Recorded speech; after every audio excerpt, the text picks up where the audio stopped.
Bonjour tous chers abonnés de lesacerdoce.net. Je suis la sœur Sadek Infomo. Aujourd'hui, nous recevons le pasteur Joseph Dadi, l'auteur-compositeur de la chanson Kofanda Pembe Ninayo. Soyez branchés et vous serez bénis.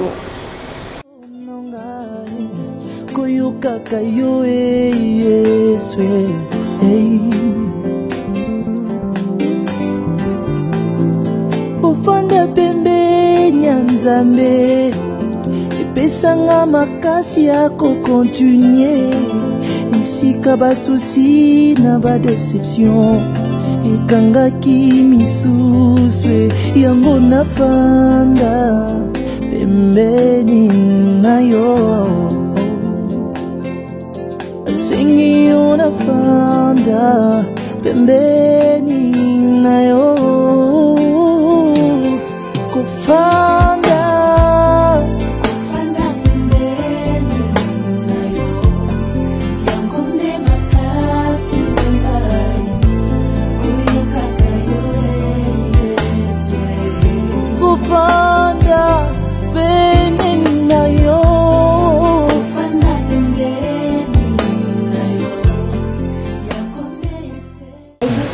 Bonjour ma soeur. Bonjour ma soeur Sada. Vous allez bien? Dieu fait grâce. Amen, c'est bien. Laissez-moi pour vous parler avec le pasteur. Le pasteur Joseph Dadi a également aussi chanté une chanson pour son Dieu.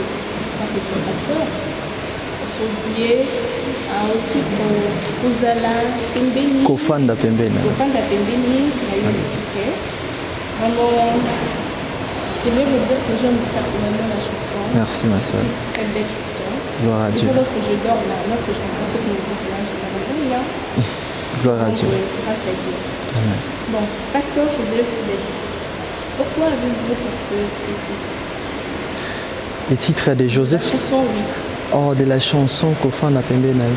Merci. D'abord, je dis mes salutations à tous ceux-là qui sont en train de nous suivre une fois de plus. Que Dieu vous bénisse, j'espère que nous allons passer de bons moments. Alors, la chanson Kofanda Pembe Ninayo, c'est... En fait, je n'ai pas donné ce titre, mais j'ai vu ce titre, j'ai écouté ce titre.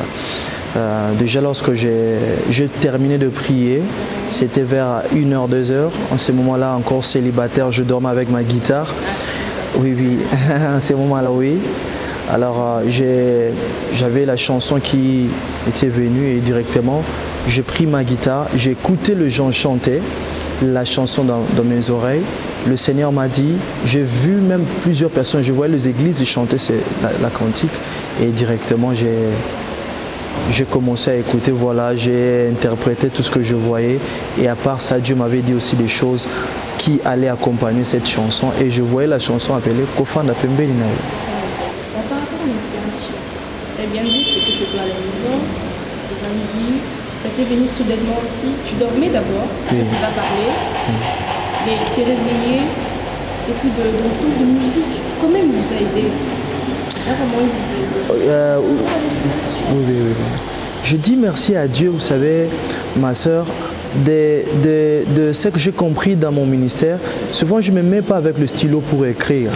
Souvent, je peux être au bureau, je travaille, avant même que je puisse quitter le monde de la pédagogie, là où j'étais directeur et préfet à l'école complexe scolaire Balombo. Alors, il m'arrivait, je suis au bureau, je parle avec des parents, mais j'écoute une chanson. Donc, que faire en ces moments-là? Je me dis, excusez-moi, j'arrive, dès que je sors, je prends mon téléphone, je pars dans une autre pièce, je chante, dès que j'enregistre, je pars. Je viens maintenant parler avec quelqu'un. Il m'arrive de marcher, j'écoute de mélodies. Souvent, Dieu travaille avec moi comme ça. Alors, pour ces cantiques, je venais de prier, je finis, c'était vers 1h, 2h. J'écoutais, comme j'ai dit tantôt, la chanson. Mais quand j'écoutais la chanson, je voyais l'image de la Bible où Jésus est en train de dire à Marie que lui, elle a trouvé la bonne part. Pourquoi? Parce qu'elle était assise auprès du maître. Vous voyez, elle est assise. Mais Marthe était en train de vouloir aller de gauche à droite pour chercher. Et la Bible a dit, Jésus a dit, Marthe, Marie a trouvé la bonne part. La bonne part, c'est faire quoi? La bonne part, en réalité, c'est ne pas de porter la veste. La bonne part, en réalité, c'est pas voir seulement les immeubles. La bonne part, c'est de rester auprès du maître. Pourquoi? Pour écouter. Souviens-toi, ces jours-là, la Bible dit que dès qu'on était en train de baptiser Jésus, une fois Vivi entendre le ciel pour dire, c'est lui-ci est mon fils en qui j'ai mis toute mon affection, écoutez-les. Le problème n'est pas de voir seulement que c'est lui, c'est Jésus. Le grand problème, c'est d'écouter. Alors c'est là où Dieu est en train de me dire, tu dois écouter, tu dois vivre, tu dois t'habiter, faire de la présence de Dieu ta maison. Ainsi voilà pourquoi il m'avait dit na fanda pembeni na yo. Donc je ne suis pas pressé et naie tourisme était naie kotala elo msute naie ka fanda. C'est un peu ça l'inspiration comme il est venu. Pasteur, par rapport au titre, c'est bien. Mais il y a d'autres personnes à quoi il ça titre de l'eau mais ils ont ça mine vie naie yakala. En fait, tout dépend de la personne qui a reçu la chanson et tout dépend de son inspiration. Souvent, plusieurs également échouent même dans le domaine de donner le titre parce que peut-être il risque de dire autrefois, quelqu'un risque de dire c'est ça le titre. Non. Le titre, si tu dis seulement Kofanda Pembeni Nayo, tu peux faire célébration Kofanda Pembeni Nayo, tu peux faire beaucoup même de structures rien que dans ce truc. Alors, refléter la vie d'une personne, c'est aussi un témoignage qui témoigne de la personne là où il était. Tu peux dire, le titre de ma chanson c'est Merci Seigneur. Pourquoi merci? Parce que j'étais stérile, mais le Seigneur m'a donné un enfant. Donc ça, c'est lié à sa vie. En d'autres termes, c'est comme un témoignage qu'il est en train de montrer au peuple de Dieu. Exactement. Ça, ce n'est pas quelque chose que j'ai copié, c'est quelque chose que j'aime. Premièrement, j'aime d'abord écouter beaucoup Dieu. Moi, dans ma vie, avant d'écouter les hommes, j'aime beaucoup écouter le Seigneur. J'aime beaucoup prier. Étant aussi dans ma casquette de chanteur, souvent j'écoute peu la musique, mais j'écoute beaucoup le prédicateur. J'écoute beaucoup Dieu. Donc, car je suis dans Psaume chapitre 119, David est en train de dire que ma bouche chante ta parole. Pas seulement que ma bouche chante des mélodies, pas que ma bouche chante les dièses, non, mais que la bouche d'un homme oint chante la parole de Dieu. Donc, Kofanda Pembeni Nayo, c'est avant que ce soit la vie de d'autres personnes, de d'autres adorateurs qui nous suivent dans le monde, c'est vraiment ma vie. Merci, pasteur. Bon, nous étions là, je vous ai entendu prêcher. J'aimerais juste poser une question par rapport à ça, par rapport à l'adoration. Oui. Selon vous, qu'est-ce que vous entendez par rapport à l'adoration? L'adoration, c'est vaste, l'adoration, comme vous le savez dans Genèse chapitre 22, l'histoire d'Abraham et d'Isaac. Isaac est en train de dire, Abraham est en train de dire, restez ici avec l'âne, moi et l'enfant, nous partons à la montagne pour adorer. Ce qu'il appelait adorer, c'est en réalité ce qu'on appelle tuer. Mais avant cela, vous devez vous poser la question d'abord en rentrant au jardin, ma sœur Sada. Au jardin, Dieu a dit à Adam, vous allez cultiver, vous allez arroser, vous allez tout faire dans le jardin. Mais Dieu n'a pas dit à Adam et Ève, vous allez adorer. Pourquoi? Parce que l'adoration pour Dieu, ce n'est pas ce qu'on fait. L'adoration, ce n'est pas une prestation. Non, mais ce n'est plus chanter. En fait, non. Car ces jours-là, Abraham ne partait pas chanter. Abraham partait tuer son fils. Mais lui, il dit adorer.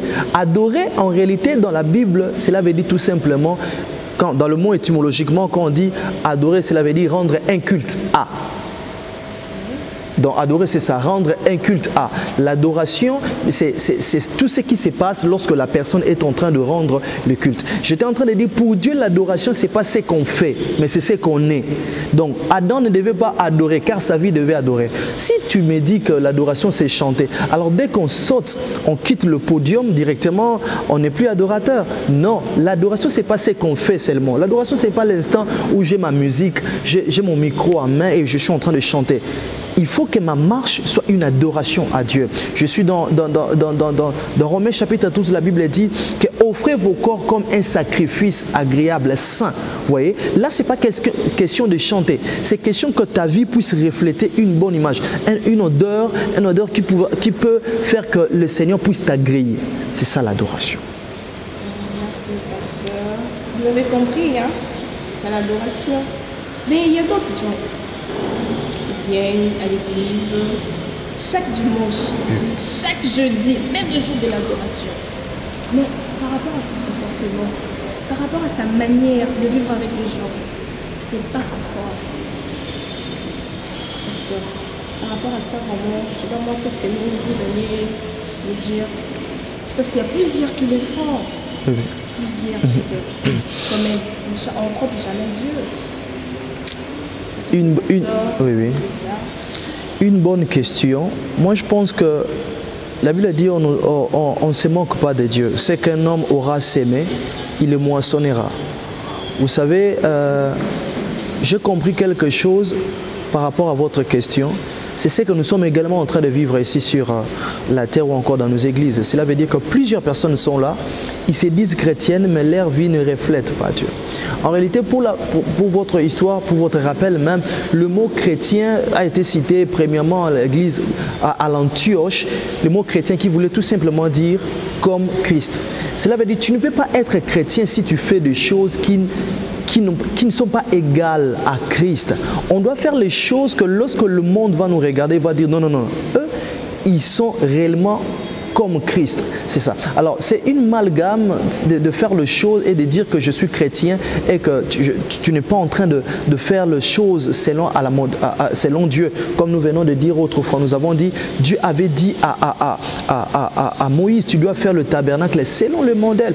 Madame, écoutez, tu ne peux pas servir Dieu selon ce que toi tu penses.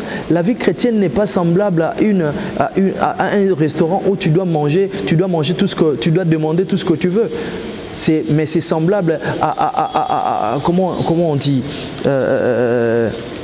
là où on part dans l'internat. Oui, c'est semblable à un internat où tu dois manger ce qu'on a préparé. Cela veut dire tu dois faire les choses pas comme toi tu le veux, mais tu dois faire les choses comme Dieu.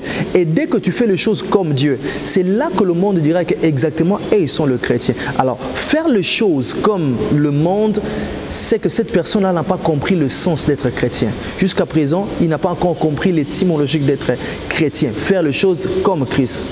Voilà. Par rapport à devenir aujourd'hui un pasteur, vous étiez réveillé, je ne sais pas, vous êtes à la maison, vous dormez, soudainement je te réveille, je te dis vraiment, moi je veux devenir aujourd'hui un pasteur. Oh, c'est juste un appel de Dieu que vous avez reçu pour devenir aujourd'hui un pasteur. Gloire à Dieu, une bonne question. Une bonne question. Être berger, c'est pas facile. Être berger, c'est être comme un lion. Un lion ne se réveille pas et dit à partir d'aujourd'hui, appelez-moi lézard. Et à partir d'aujourd'hui, je suis dans la classe des mammifères. Non. Le ministère, madame, on le choisit pas. On est un ministère et le ministère se découvre auprès de pères. J'étais auprès de mes pères et c'est eux qui ont constaté cela. C'est eux qui m'ont eu comme berger. Vous voyez, c'est eux qui m'ont eu comme berger. Ici, je salue mon pasteur, le pasteur Abraham Sivi Divava. Également le pasteur Abraham Sivi Divava, qui est le fils de l'enfant, le fils du pasteur, voulais-je dire, Medi Kombe, le pasteur Medi Kombe, qui est le fils de notre Koko Kelani Pata, que je salue également. Donc si vous voyez donc, dans mon alignement, donc je suis un fils. Donc je ne suis pas sorti de nulle part, comme vous avez dit. Donc c'est s'auto-proclamer du matin au soir que non, je suis pasteur, appelez-moi, non, non, non. Ou encore, j'ai réussi à réunir 4 personnes et je les impose de m'appeler pasteur. Non. Pour ce qui concerne ma vie, j'étais ou un berger comme ça. Donc mes pasteurs ont vu combien ma marche était avec le Seigneur.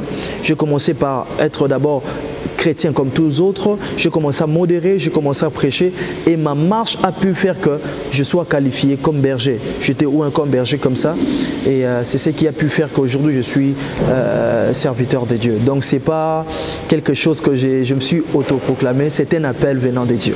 Voilà. Ah oui. Hein. Ben, c'est quelque chose que les gens ignorent car dans la vie, il y a ce qu'on appelle les appelés, les élus, mais également ce qu'on appelle le volontaire. Vous savez, lorsqu'il y a le problème d'une voiture, on nous demande de pousser un peu comme on voit souvent. Si on nous appelait seulement nous deux, et que le chauffeur nous a demandé seulement à nous deux de le faire, si la troisième personne vient, il le fait, et qu'après que la voiture puisse démarrer, et que le chauffeur pense à nous donne quelque chose, 2000 francs, l'autre risque de dire que donne-moi. Vous savez ce que le chauffeur va dire? Moi, je ne vous ai pas appelé. C'est ce que Dieu dira à d'autres personnes qui se réveillent du matin au soir pour dire que je suis pasteur, je suis berger, Non. Dieu va tout simplement leur dire, je ne vous ai jamais connu, puisque ne les avait pas appelés. Donc, ce n'est pas question de s'autoproclamer, c'est question d'être appelé et être élu du Seigneur. Mais par rapport au début, je sais que ça n'a pas été facile. Et puis pour gagner des âmes, plusieurs âmes, 4, 5, 6... Comment est-ce que vous avez géré tout ça? Comment je peux dire ça? Vous savez, lorsque Dieu donne la mission, il donne la capacité. C'est lui qui capacite les gens. Personne n'est capable de vouloir appeler les enfants de Dieu pour qu'ils puissent venir prier quelque part. Non. Le problème est que quand Dieu te donne la mission, il te donne la capacité. Et la plus grande chose, il faut avoir la confiance en Dieu. Quand j'ai commencé la cellule, autrefois, c'était pas facile. Il m'arrivait de se réveiller le matin, en ces moments-là, encore, comment je peux dire, tu te réveilles comme ça dans le minute qui suit, 6h, 5h, 4h pour prier, et puis directement tu viens, et puis peut-être il y a 2-3 personnes, mais tu continues toujours car tu sais que la personne qui t'avait appelé t'avait donné une image claire. Vous voyez, j'ai une image claire, je pense que le jour viendra où vous allez me recevoir, je vais vous dire comment j'ai reçu le Seigneur, tout consort, mais cela n'était pas facile, mais ce qui était sûr, Dieu soutient toujours la vision par laquelle il a donné à son enfant. Amen, pasteur. Gloire à Dieu. Vraiment, je suis contente de vous recevoir. Merci. Donc, ce ne serait pas vraiment pour la première fois quand même. Bien sûr, ok. Super. Et nous allons toujours y avoir. Merci à vous, ma soeur. Merci pour votre passion. Merci, ma soeur Sada. Super.